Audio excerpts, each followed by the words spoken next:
office building for all of these businesses, which are commonly known as MWBEs.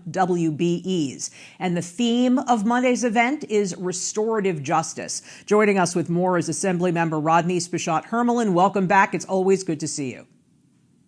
Thank you for having me back. It's great to be here. So what will happen on Minority and Business-Owned Business Advocacy Day on Monday? What's going to happen? What's taking place? Well, so it's our annual MWBE Advocacy Day, where it's an opportunity to have business leaders, industry groups, and stakeholders and legislators to come together on one accord, pushing the fight for economic justice.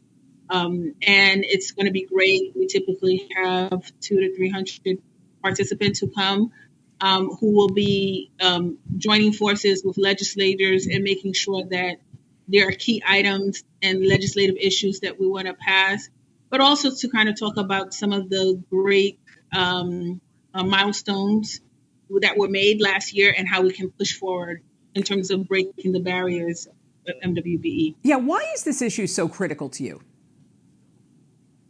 You know, it's critical to me because very often, we tend to talk about the social issues, but we don't talk about the economic justice issues. As you know, there's been a big restorative justice push around cannabis. And, we're very happy that Assemblymember Majority Leader of the Assembly, Crystal Peoples Stokes, will be there to kind of talk about what ways that the very vulnerable communities who were victims of marijuana can take part in restorative justice and economic justice. So, we know that the rates are very low in terms of MWBE participation. We have on the state about 60% representation of tax-paying members of the state are women and minority, yet literally we get 5%, 10% participation in a lot of these projects. And so we want to, break those barriers. This is a good way to create jobs and build wealth. I was just going to ask you, what are some of the barriers that MWBE businesses are facing in New York? Well, again, they're not getting the contracts. First of all, we had an issue with certification. When you're on a certified list, you will be solicited for many opportunities, economic opportunities. By the state. Having access to capital has been a problem. Access to capital, as you know, for a very long time, banks and many financial institutions have been very discriminatory against minority and women-owned businesses. And so having access to those capitals to help upstart their business is a big thing. And then also having capacity. Very often, these businesses just don't have the capacity to take on some of these large projects.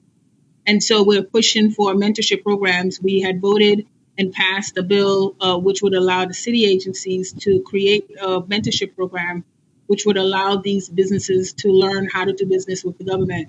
And we're pushing the same thing on the state level. Got it. Is there a legislative agenda that you have, anything that you want to see passed this session or even next session? Well, yeah, I think this session, we still are looking to eliminate the personal net worth cap, which was a cap that had prevented many minority and women-owned businesses that had capacity to enter the program.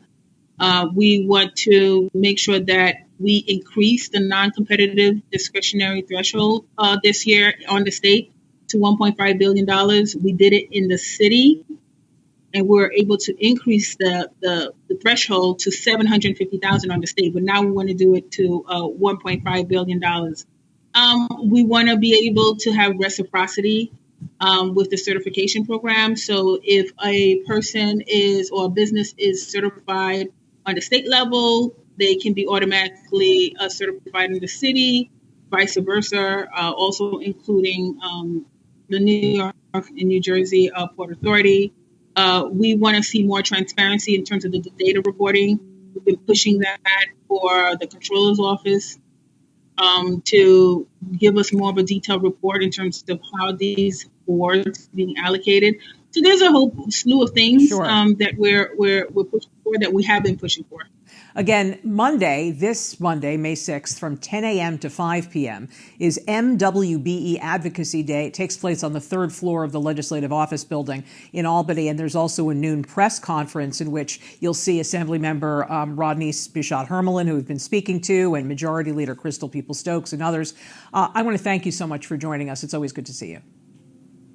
Thank you for having me.